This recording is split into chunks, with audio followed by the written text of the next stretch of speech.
joined by my good friend Charlie Goldberg, who is a fellow museum guide at what we affectionately call the Museum of Unnamed Art, or SF UMA, downtown. And you and I, Charlie, we love to go look at art. We don't always agree on it, which is kind of fun. And then you have this interest in art in medicine. Or is it medicine and art? Medicine and It's art. medicine and art. Right. So, Charlie, why don't you take it away? And I'm going to be monitoring chat. If anybody wants to put questions or comments in chat, you can also unmute if you want. That's Right. It's a small group, so I don't mind being interrupted. yeah. So take it away, Charlie. Yeah, so this is going to be part two of a talk that I call Painting the Stethoscope. And in the first part, I think we spent a lot of the time looking at paintings and specifically how doctors, nurses, dentists were portrayed in them. I'm going to start this second part just with a couple of photographs. These are the only photographs I'm going to show, but I think that they're really interesting. And you'll see why in just a second. So in 1948, Life magazine sent Eugene Smith, who was a pretty well-known photojournalist at the time, to the Rocky Mountains to follow this particular doctor. And it became a huge hit. And what it shows, what do you see in this photo, Rodney? I think this first photo just speaks mouthfuls. Yeah, it's like dark clouds on the horizon. Kind of it's kind of ominous, right? Yeah, it sure is. And it shows this guy looking very much like Humphrey Bogart, with his black medical bag, and he's going to see patients in these sort of very, very sometimes scary times. It doesn't matter when you're the only doc in town, you've got to go where they call you or where they ask you to go. So, this is the first image that was in that series. And this is a terrific one. I think it just shows this really intimate moment where he's trying to fix this little boy's foot. And you can, for me, my favorite part is, the mom is watching over his shoulder, but this is great. Is the kid seems absolutely fascinated by what the doctor is doing there. Um, in this particular one, again, I think this is a wonderful photograph because it really shows a lot of drama that's going on with this room. We've got this sort of undefined patient. We don't know what the patient is. My assumption is it may be their relative here, and that something very, very difficult to watch is going on just by the way the man is grabbing onto the woman and he's trying to shield her face a little bit. But this is what Eugene Smith was doing. He got these great images within the office. Here he is. This guy here has a chest tube coming out of his chest. There's lots of reasons people could have that. Sometimes they have blood in their lungs. Sometimes a tumor can cause fluid to develop within the lung. So he's draining fluid from the lung. And of course, on the right, we have him resting for a moment with a cigarette in his hand. It's again, it was a different time period, and it was common to see doctors. I don't know how many of you remember the advertisement, 4 out of 5 doctors recommend, and I can't remember what the brand of cigarette is, but they were even, used in advertisement. Here's a very personal, intimate photograph of a, elderly man who's not doing very well. You can see him sort of just kind of clutching to stay alive. And you can see why these photos captivated their audiences. Life magazine was a photographic magazine. That's what you looked at. You read it not so much for the articles, but you read it for the photographs that it would show. And this one is just terrific because here's this very, very busy family practitioner after a long day, and he's sleeping on his exam table. And I think that, anyone who's been a resident in medicine can sort of appreciate this, that you're ready to grab for whatever flat surface you can lie on to try to get a little bit of rest. Well, this series was extremely popular, well thought of, And it got such a positive response from its readership that Life magazine ended up sending the same doctor, the same photographer, Eugene Smith, to follow Maud Callan. And Maud Callan was a Black nurse practitioner. And this is 1951, so this is a couple of years after that. But this became a really important series as well, for photojournalistic series.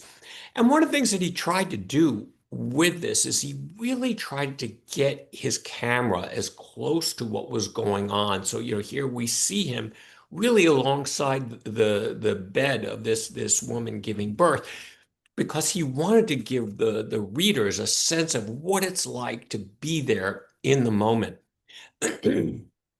And so, here's another photo. This is Callan over here on the right, looking on to this patient. You get this sense that this is a very poor Black community that she's serving here.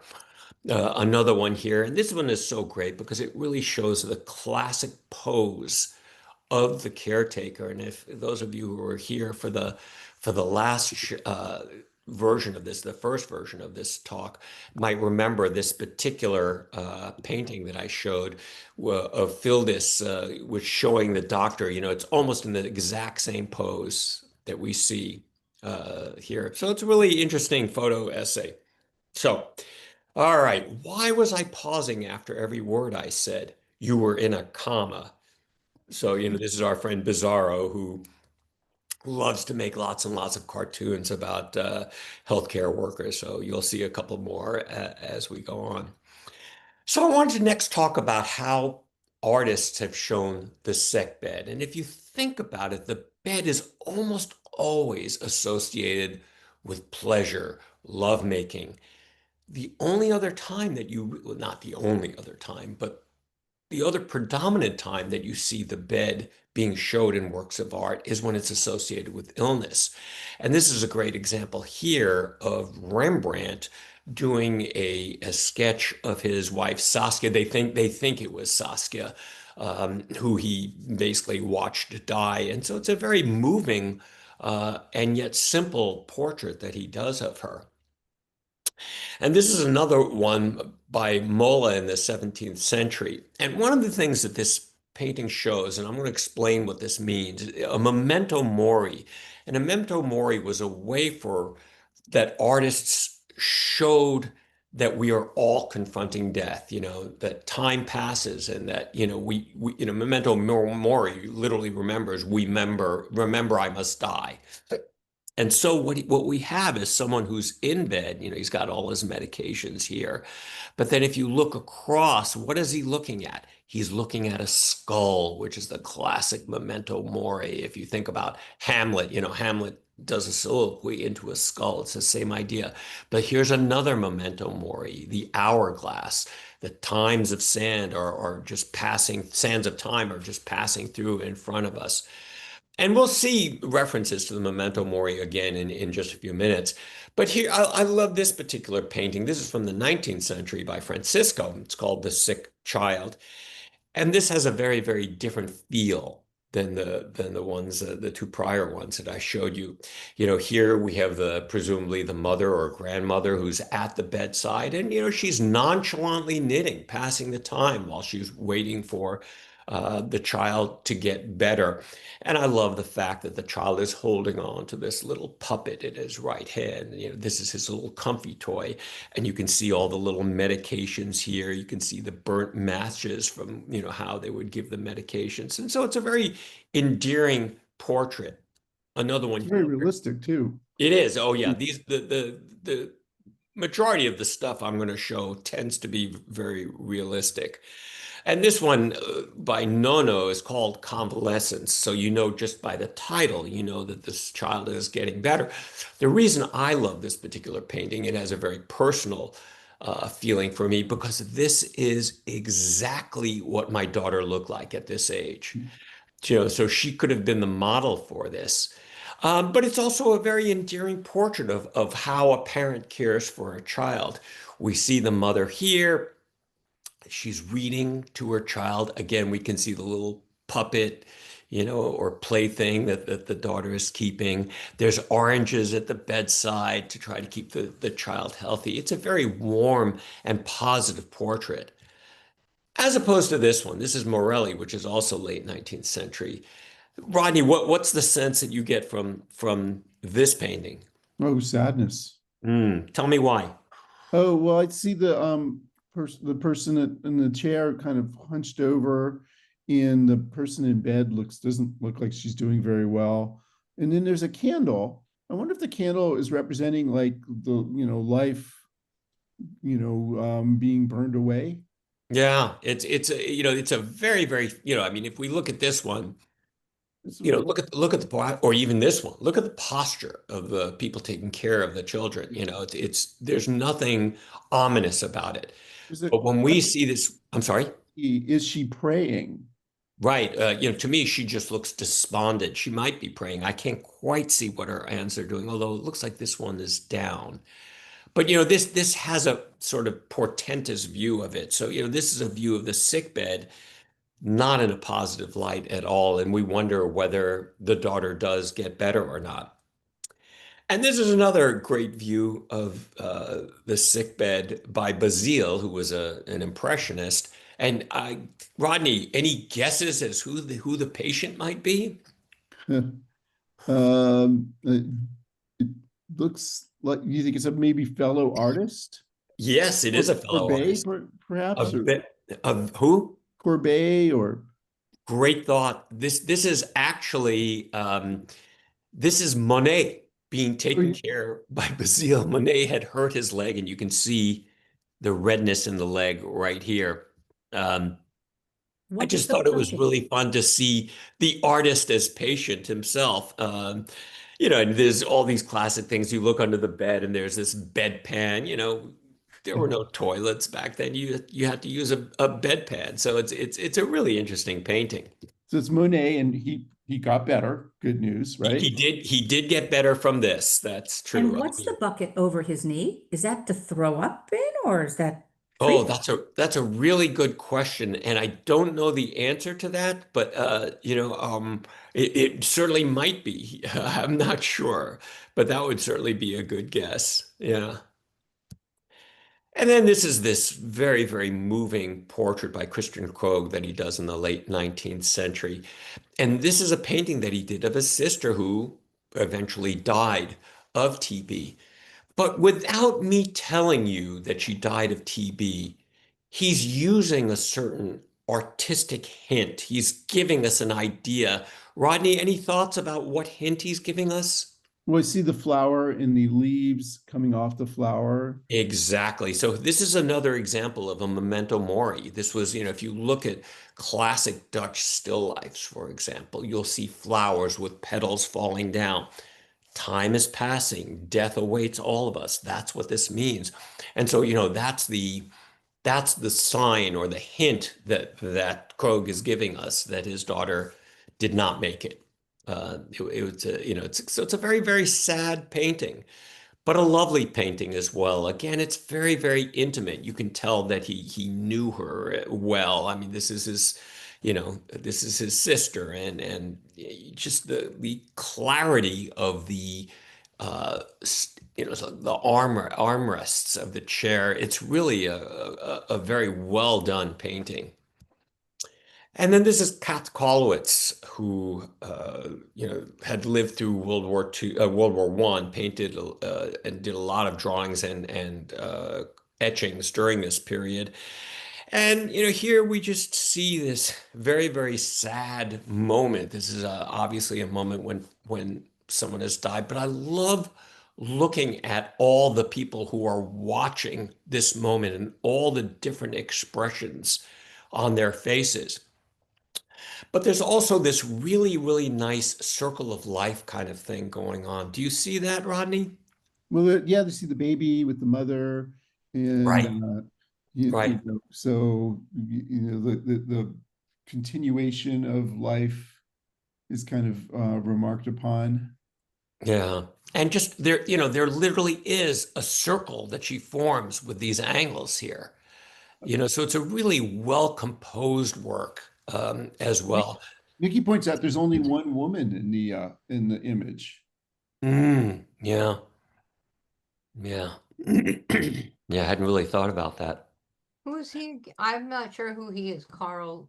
Kath, Kat, it's a woman, Kat Kollwitz. No, She no, was a German artist. Oh, and who is the memorial for? Uh, I don't know who Carl I do Liebknecht. actually. Karl Liebknecht was quite prominent, actually communist leader, Mm. and Katie Kolovitz was very much involved in that whole struggle Movement. on the Mm. left. And Thank you, Dragon. he and I think Rosa Luxemburg were working together. Mhm. So Oh, he's pretty important person. So this is not just anybody. Yeah. wow. Maybe But that. you know, if you don't know Kollwitz's work, she's worth looking up. A lot of the work is very dark. You know, there's a lot of themes of suffering, pain, illness, death. But she was a very, very talented artist. Thank you for that, Dragna. And I think I just want to add one more thing. And Yes, I please. think the reason why her work is so much about sadness, death, is I think she lost her son in Yes. World War One. And Yes. there is that very personal. Yes, she knew it aspect. firsthand. And Yeah. so I think you really get the sense of the suffering and the pain that comes with death from this particular work. It's very powerful. All right, and then I wanted to just show this particular work again from the late 19th century by Simone. It's called She Too Had a Heart. And so he's literally holding the heart of this patient in his left hand. But what this is an autopsy of a prostitute. And so it's a very humanistic painting that's trying to show kindness towards this woman who had to rely on prostitution to survive. And you know, one can imagine any number of reasons why she would have died, but it's a very powerful painting. All right, so here's our friend Bizarro again. He looks so natural, so peaceful. And of course, this is Dr. Scholl's funeral, so that instead of the head being open, it's the feet being open. Yeah, he's got a great sense of humor. I want to show you how artists portrayed disease in various manners. We're not going to look at a lot of different works, but we're going to start with the plague. And you know, the plague was really this catastrophic event during the 14th century. You know, we just had our own pandemic. It was nothing compared to what was going on in Europe at this time. There's estimates, they're not, you know, they can't get actual numbers, but they think anywhere from 75 to 200 million people died of the plague, which would have been anywhere from 30 to 60% of Europe's population, which is really unthinkable. It's you know, these are numbers that you can't really conceive of. And you know, this is an image that you often see from the Middle Ages, and you know, I remember thinking, God, what is this figure? I mean, it's so bizarre looking. And what this is what doctors wore when they treated patients with the plague. So you can just imagine the various sick people that they would see or the dead bodies that they would see, and there'd be a tremendous stench around those patients and those bodies. So what this cone was in front, this beak, would be stuffed with herbs and straw and spices to try to offset the odor that was going on at the time. You know, so it's a very frightening looking figure. And they wore this sort of waxed overcoat, thick overcoat that was thought to try to prevent the spread of the plague to the doctors themselves. And the word quarantine actually comes from this period because they would be quarantined 40 days. So cuarenta in Spanish and something close to that in Italian. That's where we get the word quarantine from. And maybe the most powerful work that shows this era was Broyle the Elder, who does The Triumph of Death. And I've seen this painting up close and personal. And you know, Rodney, tell me what you see in this painting. Really just total mayhem, destruction, death. You could almost think that an army had come through and slaughtered a whole bunch of people, except you don't see blood. So Right. yeah, it's like the disease just like laying an entire population in their graves, right? Right. And you're absolutely right, because there literally is an army of skeletons right in the center that are crashing in. And, right there is Death riding the horse while swinging aside. He's leading, the forces of death. And there's just so many different ways to show death and destruction in this painting that if you ever get a chance to spend time with it, it's very powerful. And this is one of the images that I find so moving. Here we have a royal. He's got the crown and the scepter. That doesn't help him. Here we have someone from the church. You can see the skeleton has stolen the red cardinal's hat from this person. That doesn't help him. Religion, wealth, nothing got you past the horror of the plague. And you can just see people just doing everything they can to try to escape this army of death that's circling them. And then, of course, here's our memento mori again that we talked about. Here's the sands of time that time ticks away and death awaits all of us. But there's another thing about this painting that in a broader view that's so horrific. If you look at this painting and the sky in this painting, it's divided into, the blue on the right, the horrific, hellish red on the left, and of course, which way are the winds blowing? They're blowing from left to right. So it's a really depressing view of what was going on. Things are not getting better. Things are only going to get worse. The winds are blowing in the wrong direction, and death is marching on and really imprinting what's that. So, that was how the plague was shown. And then in the 17th century, there were several different plagues that hit Europe. In the 17th century, Poussin does this one, the plague at Ashdod, from the plague that was in 1629. He did this painting a year later. And again, we get the kind of chaos. Poussin does it in a completely different style than Bruegel, but you get the same idea of all the horror that's going on. Again, look at this man holding his nose. We get a sense of what the stench was like. We see the bodies being carried off in the back. And then, look at this, he's even giving us the metaphor of the statue that's cracked. The head has fallen off this statue. The hand is broken off. The human body is literally being taken apart. And, here on the right, we can see this scene where this baby is trying to suckle a dead mother. It's a really, really horrific painting. And you get a sense of just how overwhelming and encompassing this event was for Europeans. And then we have this painting by Bronzino, which was done in the 16th century. Rodney, take a look at this. It's called An Allegory with Venus and Cupid. Give me your first impression. I'm putting you on the spot here because this is, huh? It seems so yeah. So it's surprising to me that this would be connected to disease. Because it looks like kind of this debauched kind of orgy or something, right? It really does. I mean, look at the grin on Cupid, this little angel's face here, right? And Cupid's, grabbing himself a little bit. There are all these really wonderful things going on. But if you look at it a little bit more carefully, Yeah. this is a very, very different allegory than an allegory of love. In the Yeah, background. exactly. So what's happening here is Cupid is holding bells. So he's got bells on his ankle here and flowers here, which is supposed to show sort of the joy. But Bronzino puts these masks at the bottom, telling us, no, there's deception going on. It's not what you think. And then you have this person here, this really, really horrific image of a person grabbing at their skull. And if you look more carefully, I'm going to go back. So what we're looking at is the foot right here. Let me go back again. We're looking at this foot here, okay? And what we see is that Cupid has stepped on a thorn, but doesn't seem to be in any pain. He's smiling.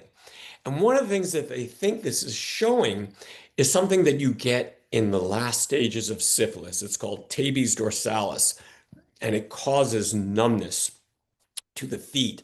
So here's Cupid, happy as could be, frolicking away and not even feeling what the disease has done to him.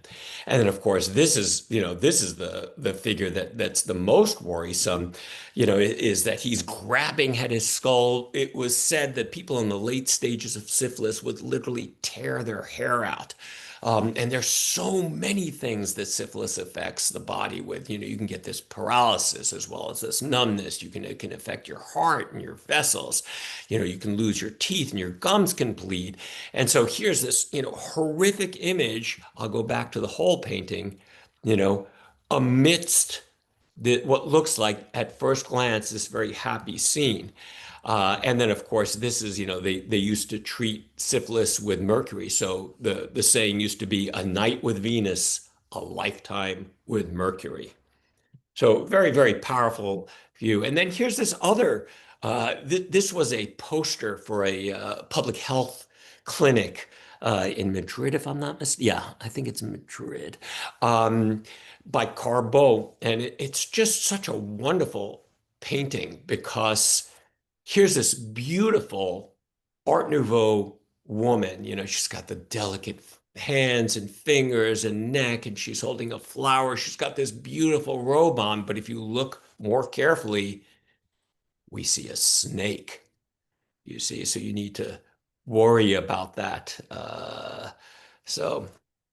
Interesting views of syphilis, and many. We were just talking about Manet. Manet died of syphilis, so it was a very, very common disease. It's interesting. It was originally called the Neapolitan disease because it started first in Naples, but it was later known as the French disease because the French army spread it throughout Europe. So, yeah, not fun, not fun. This is just a great depiction. As you can probably tell, these two pieces come together. You can see the pegs here go into the holes here. So what you have is a tooth on the outside that will look fairly normal, but when you open it up, it's literally the visual representation of what a toothache would feel like. So here we have a snake chomping on various people. Here we have what looks like the fires of hell. And so it's a great rendition of what tooth pain might be. And the art, I don't know who the artist was. It's an unknown artist, but it's a great rendition. Especially the club, that like the throbbing of the tooth. Yes. Boom. Yeah, and if you've had a toothache, you can relate to this particular image. And who hasn't had a toothache at some point in their life? At our age, it's fairly common. So this is a really interesting painting by someone who's a follower of Goya. They don't think that Goya himself did this painting, but what he's doing, this is a child that has diphtheria. And diphtheria was a disease that was basically eradicated. Unfortunately, with all the vaccination skepticism, this is a disease that was showing its face again. If you looked at the Times today, there was an article about how Africa is starting to see diphtheria returning. And what this doctor is trying to do is he's holding this child between his knees so that the child doesn't squirm. And what he's doing is with his fingers, he's putting his fingers down the airway of the child to try to open up that airway so the child can breathe again.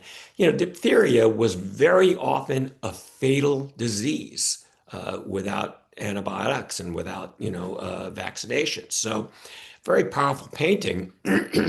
Another disease that we're going to start seeing again because people aren't getting their vaccinations is tetanus. And this painting is done by Sir Charles Bell. And some of you may have either had or known someone that has Bell's palsy. And so it's named after this doctor who is known for doing very good renditions of his patients. And this is the end stages of tetanus, and something happens called opisthotonus. Rodney, I'm sure that's a word that you throw around at cocktail parties. But what opisthotonus is, tetanus, what you get with tetanus is you get this tightening of the muscles that can't possibly relax. And so what you have here is this person who has absolutely spasmed throughout their body so that it forces these unbelievable movements of the entire body into the air. Now, I had read about this when I was a medical student. I never saw this in my entire life. In my entire life, I had one patient that we thought might have had tetanus. It turns out it ended up being something that an impurity that the heroin user had injected into his veins that gave him sort of this tightness around the jaw. Now, I don't know how many of you know, tetanus is called lockjaw. Lockjaw. Yeah, Sarah just put that in chat. Right, so that's exactly what's happening. So this is opisthotonus that was portrayed by Sir Charles Bell. This is, I think, a very gentle rendition of what someone with Parkinson's might do. And you can sort of, you look at the thinning of the body and the musculature, the wasting away of the musculature, the way the person's standing, because it's a statue. Parkinson's, is notable by its shaking and the way that someone moves. But I think this is a really good rendition of what you might imagine someone might look like. You can almost imagine the sort of shaking that goes with and the stiffness that goes with Parkinson's. So it's a really I'm not familiar with this sculptor Richer, but it's really it's a very moving portrait of someone with Parkinson's disease that was done in the late 19th century. Here we have Caravaggio. This is the crucifixion of St. Andrew. This is done in the early part of the 17th century. And one of the things I wanted you to notice is this.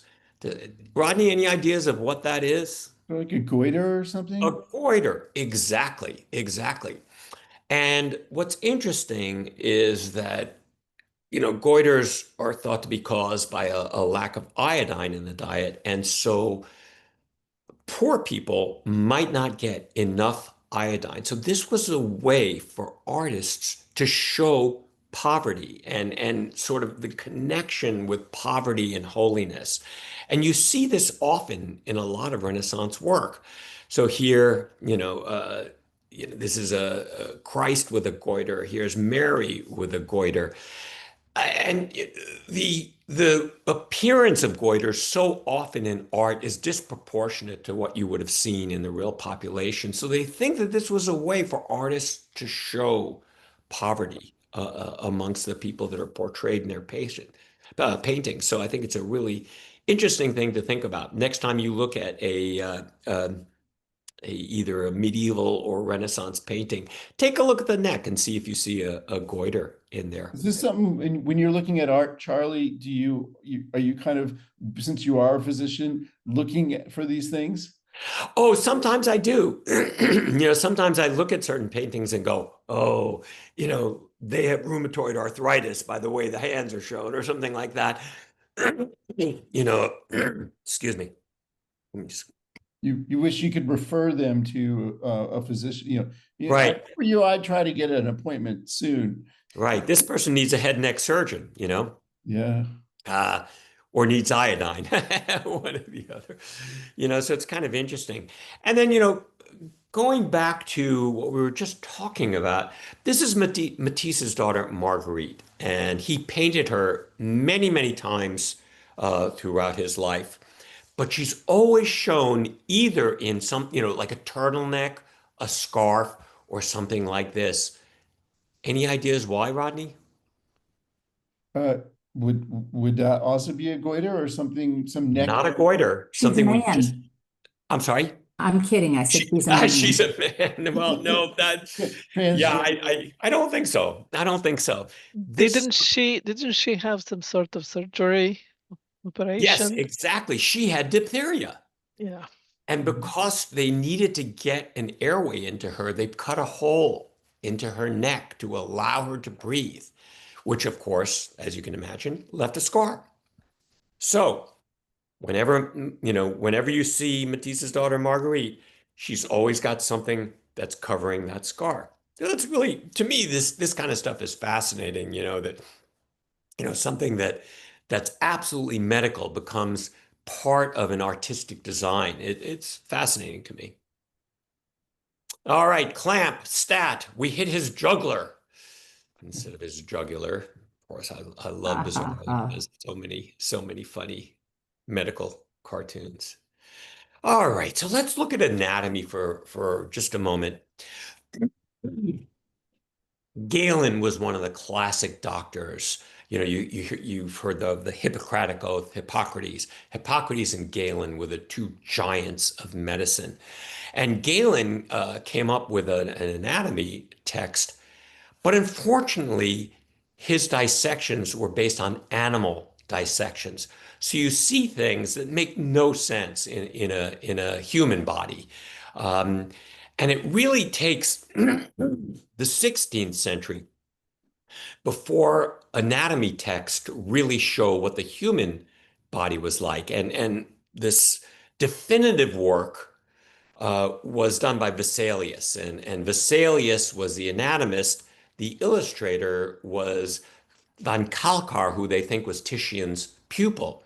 So you have this amalgam of, or this sort of reliance on each other where artists needed the doctors to do good dissections. Doctors needed artists to do good representations of what they were showing with their dissections. And the thing is that human dissection was outlawed in much of history, but they think that Galen knew this judge who was sympathetic towards what Galen was trying to do, and gave him access to criminals. So he would be able to actually dissect these bodies. In the first portion of this talk, I showed you the anatomy lesson of Dr. Culp that was done by Rembrandt. And that was a criminal who was hung, and once a year they would pick a criminal and they would do a public dissection, an anatomy lesson, if you will, of these criminals.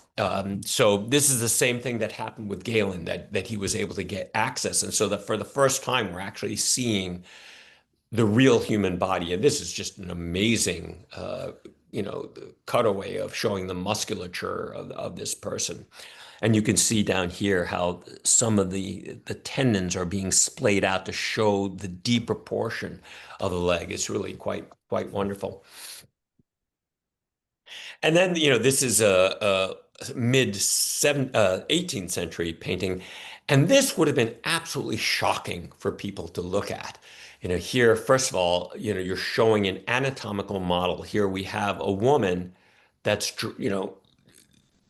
perfectly normal here, but you can see here how the skin has been completely flayed to show her musculature.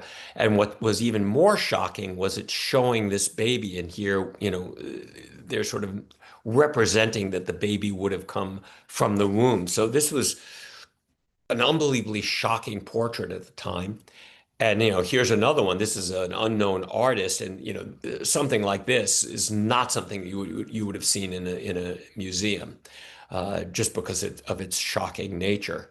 But this one at least is anatomically sound. I mean, this is what it looks like to give birth. And I just love that, the midwife here is on her knees right next to the bedside. We have this aide who's preparing, presumably hot water, warm water. And then I love the hand here. It's kind of an interesting view of what the birth scene would have been like.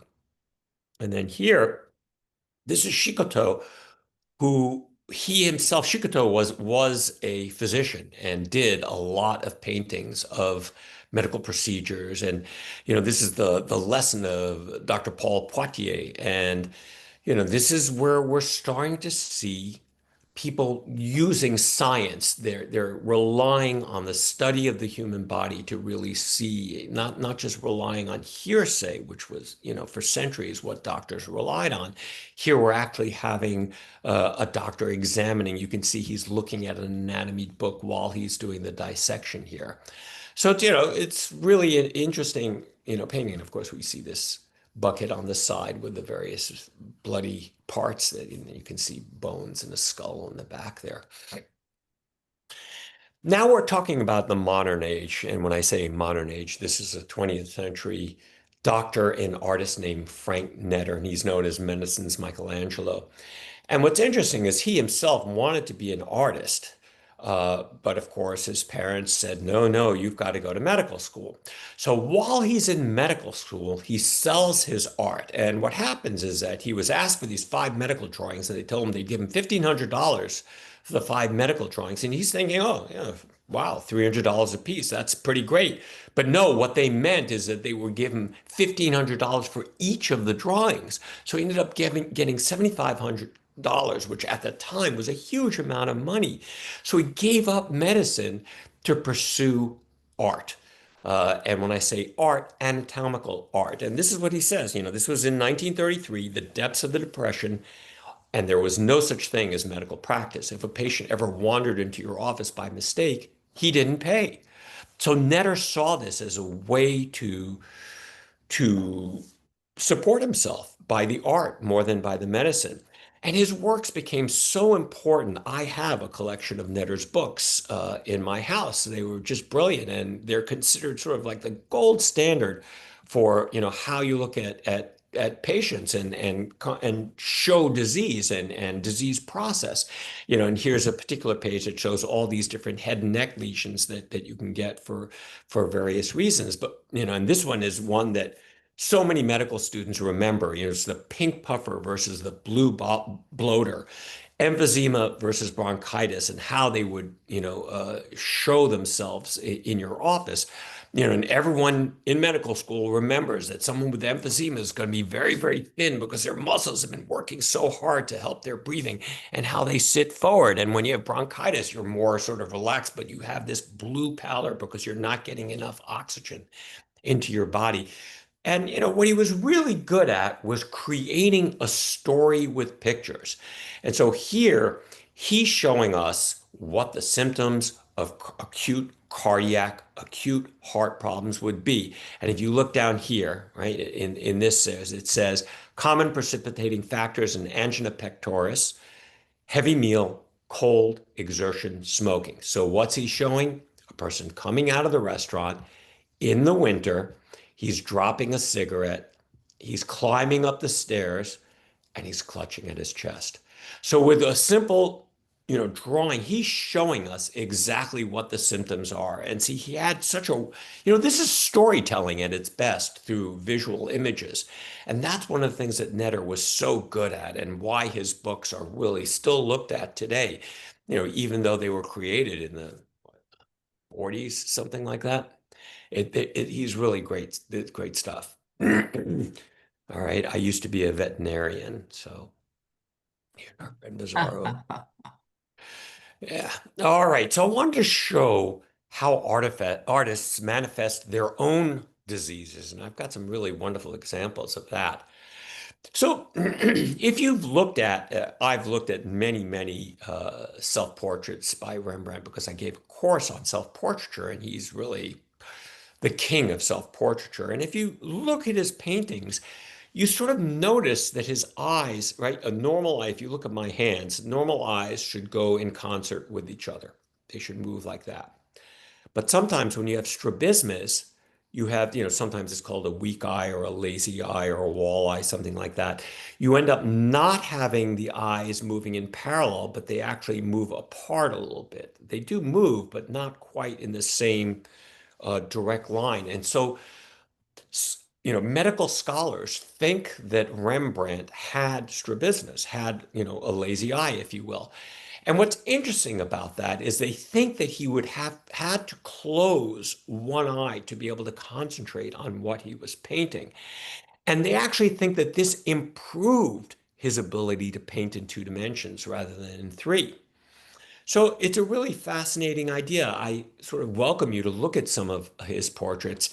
I've often seen this in self-portraits, where the eyes do not align exactly. And for me, I always wondered whether it was the artist looking at a mirror and then looking at the canvas, looking at the mirror and looking at the canvas, and somehow not think, you somehow end up getting the eyes not looking exactly the same.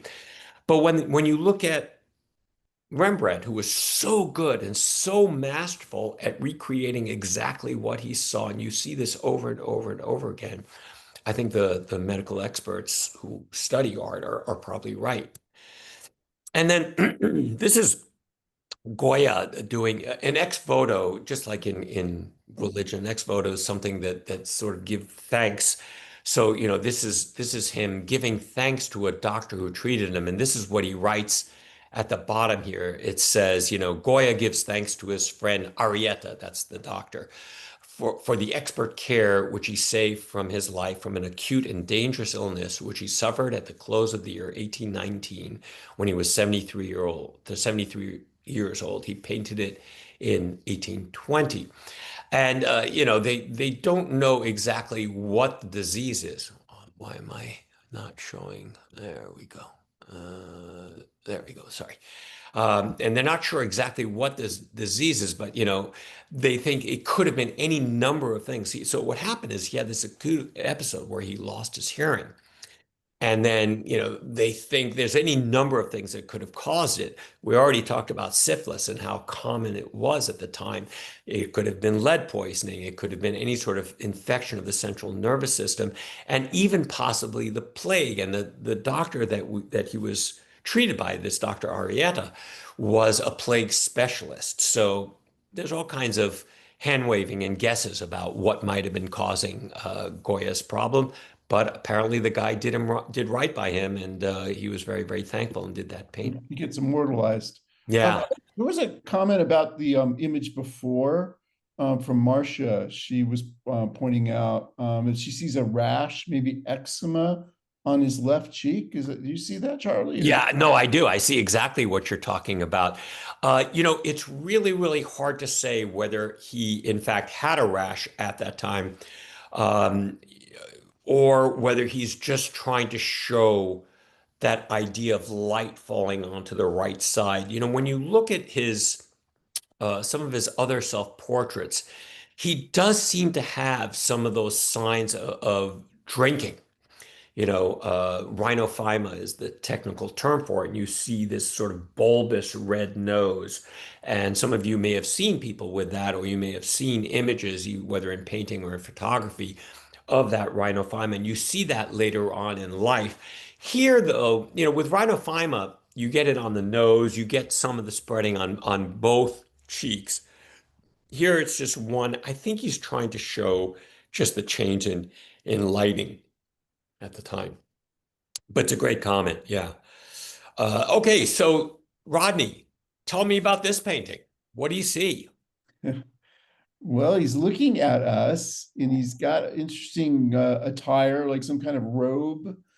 And, he's got that kind of monk look on his face of something, something is horrifying him, I suppose. Yeah, does it remind you of another painting? Of Did the me scream, for Rodney. sure. I'm sorry, I didn't hear that, Paco. It does seem like this, it does remind me of the Scream. Yeah. So, so he did the Scream in 1895, and he does this painting in 1919, the year of the Spanish flu, where again, millions of people died from the Spanish flu. So here he is suffering from the Spanish flu, and he shows us his face in the same sort of image as the Scream. So you know that he must have been absolutely petrified that he might have died of the Spanish flu. And what's really tragic in his life is that his family was struck with all manner of respiratory diseases. So his mother and sister, the sister was only 13, when he was 13, both of them died. So his mother died when he was 5. The sister died when he was 13. Both of them from TB. His brother died at 30, again, fairly young man, from pneumonia. He himself had respiratory illnesses all his life. And then, again, think about what the Spanish flu brought. 20 million people died. You know, some people think that a third of the world's population was infected with the Spanish flu. Doesn't mean a third of them died, but a lot of them did. And so, you know, he does this very, very touching portrait of his sister. You know, of course, this would have been he would not have seen this live. His mother was 5 when he died. He was 5 when his mother died. So, you know, and then he was only 13. He wasn't going to be able to paint like this. So he's doing this sort of recreation of what that bedside moment of the mother and daughter would have been. And then what's interesting is, you know, people looked at this painting and, he was an expressionist and people found it just, not up to snuff as far as the classical art critics were concerned. So what he ended up doing was he ended up doing the same scene in a much more traditional way to show that he had skills as a painter, that he could recreate the more marketable types of paintings at the time. So I think it's interesting to look at these two images. Rodney, do you have a preference in terms of which one you like better? Yeah, I like the first one. You like I the like first one? colors. It's very, very original. It's very, his unique style. Yeah. I mean, this is very nice too. I mean, I particularly like the way he has these, diaphanous curtains billowing in the wind. I like them both, but they're very, very different in style. All right, so then Degas, they think he had macular degeneration, and this is one of his famous later paintings. And what I wanted to do is show a work that's really less than a decade before, and you can see how clear this painting is. And here you can see it's a little bit fuzzier. Now, you could say, well, he's heading in that direction artistically, but a lot of medical art historians think that it's as a result of macular degeneration, that he was losing the clarity of his vision. And, speaking of losing the clarity of vision, we have Monet, who had problems with cataracts. And, this is what he says: I no longer perceive colors with the same intensity.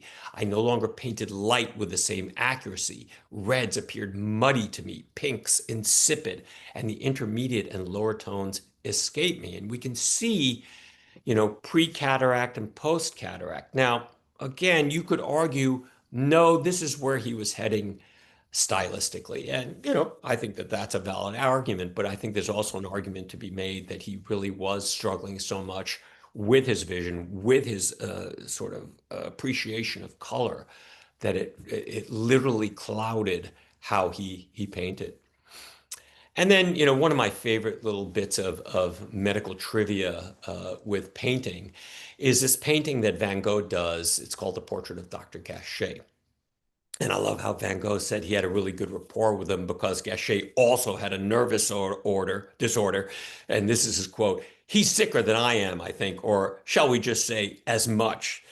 And this is just a wonderful painting for any number of reasons. I mean, just from an artistic point of view, it's a really, really wonderful painting. But if you notice what's on the table, this is a foxglove plant that we're seeing right here. And foxglove is used for digitalis or digoxin. And some of you may know someone who's used that medication or may be on that medication. It's something that you use for your heart, but it was also treated for psychiatric illnesses as well. And one of the things that I, as an emergency physician, learned about digitalis or digoxin is, what happens when you took too much of it. You would get xanthopsia. Rodney, I'm sure you're familiar with the term xanthopsia. Oh yeah, that comes up a lot. Yes, what it means is you see yellow. Yellow. So look at this painting that Van Gogh does. What's the predominant color that we see here? Yellow.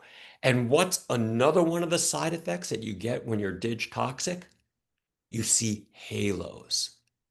And all of a sudden, that really gets you to think about Van Gogh's work, how often he used yellow, how often he used halos. If you think of Starry Night, one of his most famous paintings, what do you see but halos around those lights? Look at this. It's just absolutely filled with halo-like forms and yellow. So medical art historians think that he was probably toxic from the amount of foxglove that he took, or digitalis toxic from the amount of the amount of foxglove that he took. And and we see it here in this painting. He's literally putting it in front of Gachet, who would have been the one to prescribe it for him. So I just found this really wonderful poster of just a whole bunch of Van Gogh's paintings, and you can see the predominance of yellow in his work. Do you wish you could have examined him and confirmed this? I would have needed, unfortunately, lab tests. It's very hard. I don't think you can tell if someone's digitoxic by physical exam. Yeah. Well, they'll have some heart irregularities, and so that might give you a clue that that's one of the problems. But there'd be a lot of reasons why someone could have heart irregularities. But certainly, if someone told me they were seeing halos or that things looked yellowish, it would lead me in that direction. So, Rodney, I think I'm going to stop here because Yeah. I I guess a question I have about Van Gogh is, would we love him as much if he hadn't had those halos and he hadn't had this yellow palette that he was always going to? Aren't those key to some of the things that make him such a beloved figure? Oh, absolutely. I mean, I think, when Starry Night, I think is a great example. One of the things that makes it so impressive is the idea of halos and, how he uses light and the kind of, wavery, chill, sort of spindly effects that he has around the moon and things like that. I think they're really interesting. Would he have used as much yellow? Who knows? Maybe not. Maybe not. But I think it's an interesting thing to think about. Is how these diseases have affected various artists in the various ways that they work. I have other photos of Chuck Close, for example, is someone who ended up he had this right from the start. It wasn't as a result of his spinal artery spasm, but he had what's called prosopagnosia, Rodney, which I'm sure you know, it means facial blindness. And what that means is, let's see, there we go. So what that meant is that if he looked at you directly, he would say, "Oh, I'm talking to Rodney." But if you turned your head 45 degrees, he no longer recognized you. And there's this really amazing story that he tells of him walking into a restaurant, looking at a mirror in the restaurant and going to introduce himself to the person in the mirror. He did not even recognize himself. And one of the things that he ended up doing is he ended up sort of embracing this idea and challenging this idea and doing portraits very deliberately. So what he would do is he would take photographs and then recreate the portraits. And what he would do, here's a sort of an example of the painting that he did. And he would do, what's called, like the donuts and bagels. Dragon, help me out here. It's Yeah, hot dog in there. hot dog. There we go. Hot dog and donuts.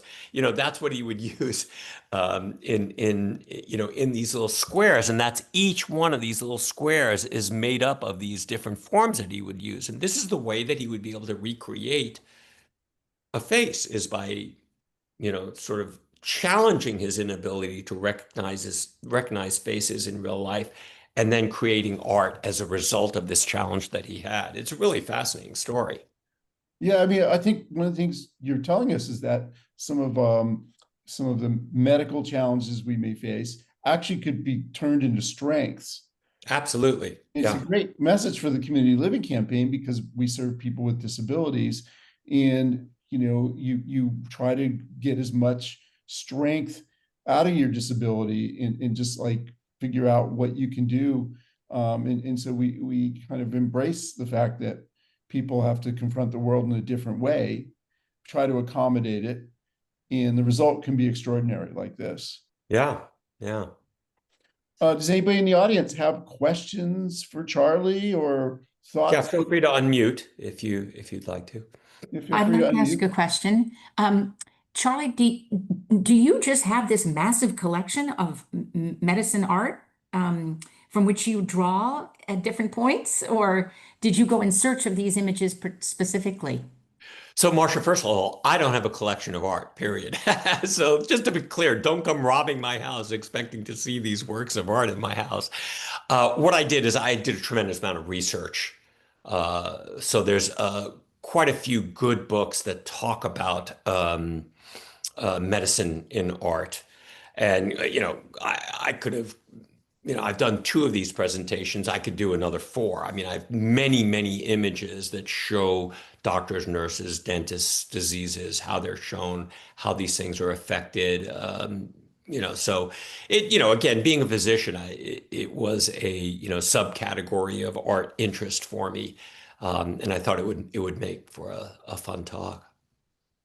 I do thank you, and I agree. And I'll be an audience for the next 4. I have even shared your images with others, Yeah, thank But you. before you do next 4, can you just run through, like in a few seconds, through your slides? I'm just curious what else you had there that we didn't see so far. Oh, you mean that I Yeah, skipped over yeah, earlier? that you skipped over. Yeah. Yeah, this is David Wojnarowicz, I Oh, hope I'm yeah, pronouncing that yeah, right, who yeah, died of AIDS.